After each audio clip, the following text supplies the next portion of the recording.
जिसमें दो बैंक हैं, एक बीमा कंपनी है, गेल और बीपीसीएल जैसी बड़ी कंपनियां हैं।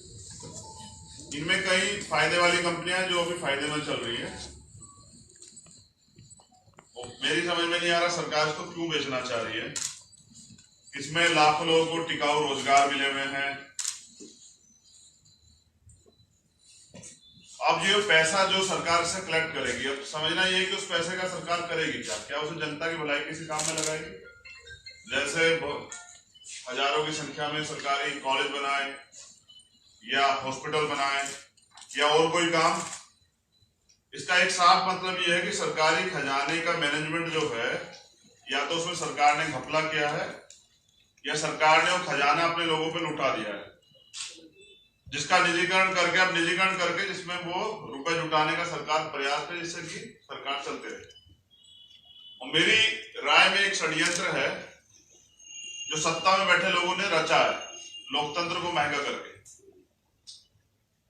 अब चुनाव लड़ने के लिए करोड़ों रुपए की जरूरत है, और वो करोड़ों रुपए जैसे भी किसी स्टेट में चुनाव होता है, सेंटर में होता है, सरकार उन्हें जुटाती है।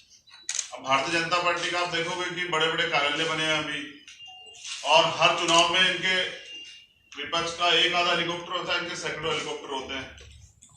तो देश तो इकोनॉमिक क्राइसिस में जा रहा है, लेकिन भारतीय जनता पार्टी इतना पैसा कहां से जुटा रही है?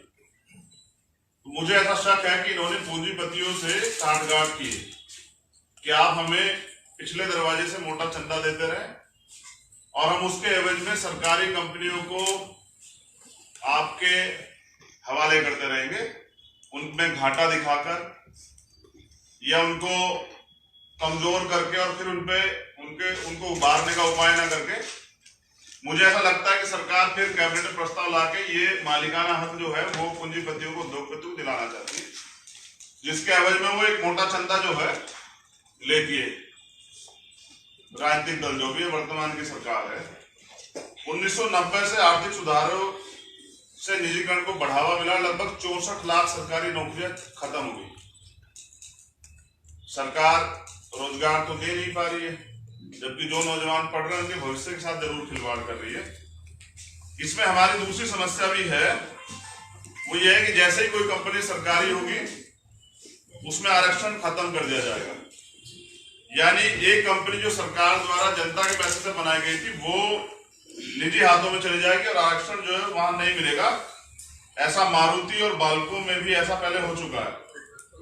इस तरह से आरक्षण के संवैधानिक प्रावधानों का मजाक उड़ाया जा रहा है। दूसरी तरफ सरकार अपने साथियों उद्योगपतियों को सरकारी कंपनी सस्ते रेट में लुटा रही है, सस्ते दामों में जो है उद्योगपतियों को बेच रही है। यह हर लिहाज से गलत है, सरकारी कर्मचारियों के लिए भी, इस देश के वंचित समाज के लिए भी, इस देश के युवाओं के लिए भी और देश के गरीबों के लिए भी, क्योंकि सरकारी जो उपक्रम है उनमें गरीबों को थोड़ी सी सहायता मिलती है। सरकारी जो उपक्रम है वहां से सरकारी नीतियां जो है वो गरीबों के लिए, लाभ के लिए होती है। अगर हम उदाहरण के तौर पर बात करें तो रेलवे आप इसका बड़ा उदाहरण है, और बर्बाद करने के लिए बीएसएनएल इसका बड़ा उदाहरण है। बीएसएनएल बर्बाद हुआ तभी तो जियो चल रहा है। और रेलवे इसलिए क्योंकि एक गरीब आदमी भी उसमें, एक अमीर भी उसमें सफर कर सकता है और एक गरीब भी सरवाइव कर सकता है। सरकार गरीबों की आमदनी तो बढ़ाने से गई, लेकिन जो उनका जरिया था उसको भी जो है छीनने का काम करे। ये मेरी निजीकरण पे बात है। अब बात करेंगे लेटरल एंट्री की।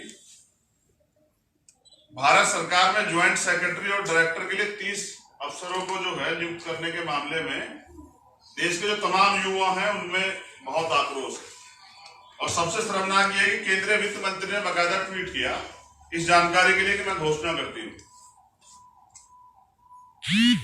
मानो देश के युवाओं के लिए उन्हें नौकरी का कोई अवसर दिया हो कि मैं नौकरियों की घोषणा करती हूँ, जबकि हमारे देश के जो और भी जो मिनिस्टर हैं वो कहते हैं कि हमने ठेका नहीं ले रखा युवाओं का। जबकि 51% युवा वाले देश में, युवा देश की रीढ़ है, उनको नकारा नहीं जा सकता है। भारतीय संविधान